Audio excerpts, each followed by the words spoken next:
யாரோ ஒரு நண்பர் மெசேஜுக்குள்ளே கேட்டிருக்காரு, சிவசிதம்பரத்தை பற்றி என்ன இதன்னு சொல்லிடுமான்னு. அவர் சிறந்த பொருளாதார நிபுணர். க்ரோவிங் எக்கனாமி, இந்தியாவின் க்ரோவிங் எக்கனாமி 22க்கு மேற்பட்ட கலாநிதி பட்டத்தை வென்ற டாக்டர் மன்மோகன் சிங் அவருடைய 10 வருட ஆட்சியில் அவர் தான் நிதியமைச்சர், பழனியப்பன் சிவசிதம்பரம். எனவே க்ரோவிங் எக்கனாமி இந்தியாவினுடையது. அவருடைய 10 ஆண்டு கால நிதியமைச்சின் அனுபவம் தான் பின்னாளிலே பிஜேபி, பாரதிய ஜனதா கட்சி ஆட்சியை பாரமெடுத்ததும் 2 ஆண்டுகள் அம்மையார் நிர்மலா சீதாராமனுடைய பட்ஜெட்டுக்கு அவர் கிரிட்டிசைஸ் செய்தார். இரண்டு முறை பட்ஜெட்டுக்கு அவர் கிரிட்டிசைஸ் செய்தார். அதற்கு பிறகு அவர் செய்யவில்லை. ஏனென்றால் உங்களுக்கு தெரியும், 12வது இடத்தில் இருந்த இந்தியாவினுடைய பொருளாதார வளர்ச்சி நாடுகளின் வரிசையிலே அது 5வது இடத்துக்கு கொண்டு போய் நிறுத்தி இருக்கிறது. மன்னிக்கவும், கோப்பி குடித்ததால் மேலே ஏற வருது, மன்னிக்கவும். எனவே பழனியப்பன் சிவசிதம்பரம் இலங்கை தமிழர்கள் விடயத்திலே அவர் எந்த நேரடியான அழுத்தத்தையும் அவர் பிரயோகிக்கவும் இல்லை, செயல்படுத்தவும் இல்லை. ஆனால் இறுதிக்கட்ட யுத்தத்திலே காங்கிரஸ் கட்சியில் இருந்த தலைவர்களிலே இவர்தான் மூத்தவர். பிரணவ் முகர்ஜி இருந்தார், அப்புறம் ஜனாதிபதியாகவும் இருந்தார். ஆனால் இலங்கை தமிழர் விடயங்களை கூர்ந்து அவதானிப்பதிலே இவர் தன்னுடைய கவனத்தை திசை திருப்பவில்லை. இது மீட்டுக்குடி. இவருடைய மனைவிதான் நளினி சிவசிதம்பரம் தான் இந்த நீட்டை கொண்டு வந்தார். காசு கொடுத்தால் வைத்தியராகலாம் என்கின்றதை இல்லை, தகமை இருந்தாலும் வைத்தியராகலாம் என்ற நீட் வந்தது. அதில் சில நேரத்தில் பிராந்திய குளறுபடிகள் இருக்கிறது. என்று கேட்டால் ஏழை எளிய மக்கள் வளர்ச்சி அடையாத பிரதேசங்களிலே இந்த பொதறிவு அல்லது நுண்ணறிவு அல்லது எங்களுடைய சமூக ஊடகங்களினுடைய தொழிற்பாடுகள் வசதிகள் அங்கே இல்லை. எனவே அந்த மாணவர்களால் நவீன யுகத்து பொது உளச்சார்புக்கு அவர்களால் முகம் கொடுக்க முடியாது. எனவே அவர்கள் தொடர்ந்து பாதிக்கப்படுகிறார்கள் என்று சொல்லப்படுகிறது. இப்போ நீட் தேர்வுக்கென்றே ஒரு கோச்சிங் கேம்ப் துவங்கி அதற்கென்றே பணம் வசூலிக்கிறார்கள் என்று அது வேறு சொல்லப்படுகிறது. முந்தைய ஐஏஎஸ்க்கு ஐபிஎஸ்க்கு என்ற இப்போ நீட் தேர்வுக்கென்றே. எனவே பழனியப்பன் சிவசிதம்பரம் சிறந்த பொருளாதாரத்தில் நான் நினைக்கிறேன். அவர் சட்டமானி தான், இருந்தாலும் அவர் பிற தகவல்கள் தான். இந்தியாவின் க்ரோவிங் எக்கனாமி அவர் 10 ஆண்டுகள் இருந்து 12வது இடத்திலே கொண்டு வந்து வைத்திருந்தார்.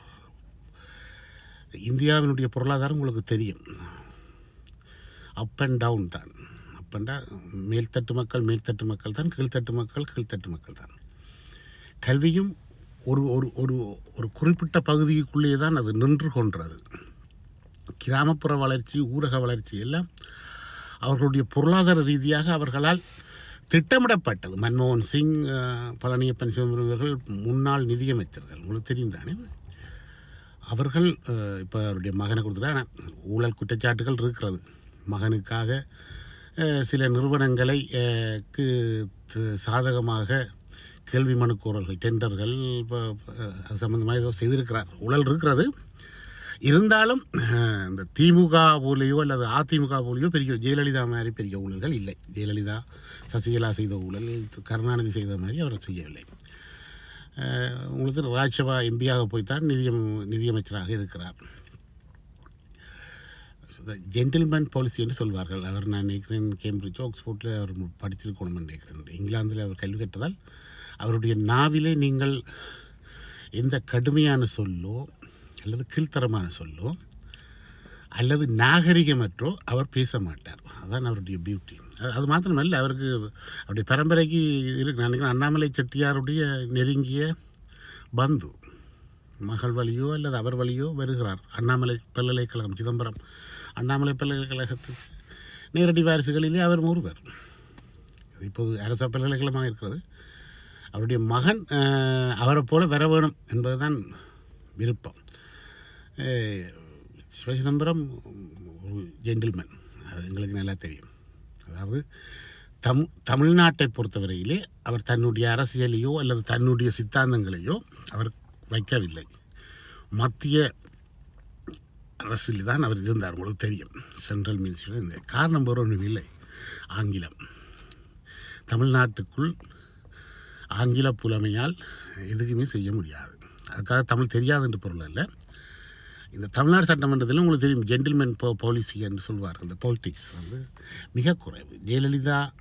ஜெயலலிதா அண்ணா, அறிஞர் அண்ணா, இந்த பேராசிரியர் அன்பழகன் அவர்களைப் போல பழனியப்பன், சிதம்பரம் ஆளுமை மிக்கவர்கள், ஆழ்ந்து சிந்திக்கக்கூடியவர்கள்.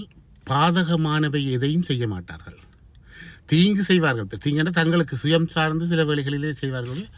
படுபாதகமான எந்த இதையும் அவர்கள் கையாள்வது இல்லை. அதில் நிதியமைச்சராக இருந்தவர் 10 ஆண்டுகள் மன்மோகன் சிங்கினுடைய அரசாங்கத்திலே அவர் இருந்தவர். அவரும் ஊழல் செய்தவர் தான் மன்மோகன் சிங்கும். ஆனால் இந்த நாட்டை இலங்கையைப் போல பேங்க்ரப்சியை கொண்டு வர்ற அளவுக்கு கீழ்த்தரமாக அவர்கள் நிதியமைச்சராகவோ அல்லது ஆளும் கட்சிக்கோ அவர்கள் அப்படி செய்யவில்லை. திவாலாக இருக்கும். இந்தியாவை சுற்றி பார்த்தீங்கன்னா எல்லா நாடும் திவாலில் இருக்குது. தெற்காசியாவில் நீங்கள் எடுத்து பார்த்தீங்களென்று சொன்னால் எல்லா நாடும் பேங்க்ரப்சியில் இருக்காங்க. இந்தியா சனத்தொகை கூடிய நாடு, ஆனால் அது இன்னும்